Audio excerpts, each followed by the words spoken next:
அஸ்ஸலாமு அலைக்கும். Hi everyone, welcome to Mumtaz's delight. இன்றைக்கி நான் என்ன செய்ய போகிறேன்னா கார்லிக் மஷ்ரூம் மஞ்சூரியன் தான் செய்ய போகிறேன்.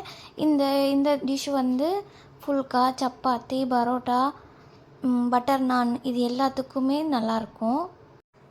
இப்போ நீங்கள் ரைஸ் எடுத்துக்கிறீங்கன்னா fried rice, ghee rice, jeera rice இது எல்லாத்துக்குமே வந்து இந்த கிரேவி வந்து சூப்பராக இருக்கும். வாங்க எப்படி செய்கிறதுன்ட்டு பார்க்கலாம். ஃபஸ்ட்டு வந்து மஷ்ரூமை வந்து நல்லா வாஷ் பண்ணிக்கலாம். மஷ்ரூம் வாங்கும்போது நல்லா ஒயிட்டாக இருக்கிற மாதிரி பார்த்து வாங்குங்க. ரொம்ப கருப்பாக இருந்துச்சுன்னா அந்த மஷ்ரூம் வந்து ரொம்ப பழசாக இருக்கும், டேஸ்ட்டுமே வந்து ரொம்ப கம்மியாக இருக்கும். அதில் மஷ்ரூம் வந்து நான் ரஃபாக வந்து கட் பண்ணிக்கிறேன். கொஞ்சம் பெருசாக வேணும்னா நீங்கள் பெருசாக கூட போட்டுக்கலாம். மஷ்ரூம் ரஃபாக எல்லாமே கட் பண்ணதுக்கப்புறம் ஒரு பாக்ஸில் மாற்றிடலாம். மாற்றிட்டு இது குயிக்காக ஒரு மேரினேட் பண்ணிடலாம். மஷ்ரூம் மேரினேட் பண்ணுறதுக்காக ஒரு டேபிள் ஸ்பூன் உப்பு போட்டுக்கலாம். இது வந்து நம்ம ஃப்ரை பண்ண போகிறோம். கிரேவிக்கு தனியாக உப்பு போடணும். அதுக்கப்புறம் 2 டேபிள் ஸ்பூன் வந்து மைதா மாவு, 2 டேபிள் ஸ்பூன் கார்ன்ஃப்ளவரு, காரத்துக்கு வந்து ஒரு டேபிள் ஸ்பூன் வந்து பெப்பர் போட்டுக்கலாம்.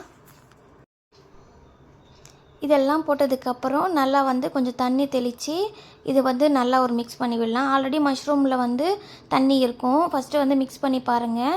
அப்படி இல்லைன்னா கொஞ்சோண்டு தண்ணி தெளித்து தான் வந்து இதை மிக்ஸ் பண்ணி வைக்கணும். இது மேரினேட் பண்ணி 1/2 hour ஊற வச்சிடலாம். ஊற வச்சதுக்கப்புறம் வந்து எண்ணெயில் போட்டு பொரித்து எடுத்துருங்க. மேலே கொடுத்துருக்கிற கோட்டிங் வந்து நல்லா கிறிஸ்பியாக வர வரைக்கும் ஃப்ரை பண்ணி எடுத்துக்கலாம். மொத்தமாக ஒரே டைமில் எல்லாத்தையும் போட வேண்டாம், ஒன்று ஒன்றா அப்புறம் வந்து ஒட்டிக்கும். கொஞ்சம் கொஞ்சம் ஒவ்வொரு பேட்சாக போட்டு எடுத்துருங்க ஃப்ரை பண்ணி. மஷ்ரூம் எல்லாம் ஃப்ரை பண்ணியாச்சு. இப்போ வந்து நான் கேப்சிகம் கட் பண்ணி வச்சுருக்கேன். மஷ்ரூம் வந்து என்ன சைஸில் கட் பண்ணுறீங்களோ அதே சைஸில் கேப்சிகமும் ஆனியனும் கட் பண்ணி வச்சுக்கோங்க. அதுக்கப்புறம் வந்து கார்லிக் வந்து நல்லா ஒரு கைப்பிடி அளவு எடுத்துக்கோங்க. எடுத்துகிட்டு நல்லா வந்து ஃபைனாக வந்து சாப் பண்ணிக்கோங்க. இதில் வந்து கார்லிக் ஃப்ளேவர் வந்து பிடிக்காதவங்க வந்து ஸ்கிப் பண்ணிடலாம் கார்லிக்கை.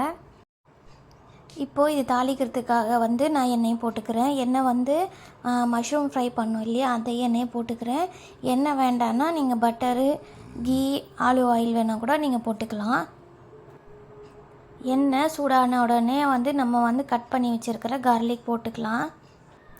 இப்போ வந்து கார்லிக் வந்து கொஞ்சம் வதங்கட்டும். கார்லிக்கை வந்து நீங்கள் ஸ்கிப் பண்ணுற மாதிரி இருந்துச்சுன்னா ஸ்ப்ரிங் ஆனியன் எடுத்து கட் பண்ணி நீங்கள் இந்த ஸ்டேஜில் போட்டுக்கலாம்.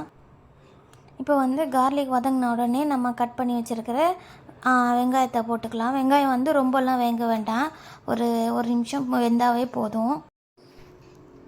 வெங்காயம் வதங்கின உடனே வந்து நம்ம கட் பண்ணி வச்சுருக்கிற கேப்சிகம் போட்டு இதுவும் நல்லா வதக்கி விட்டுடலாம்.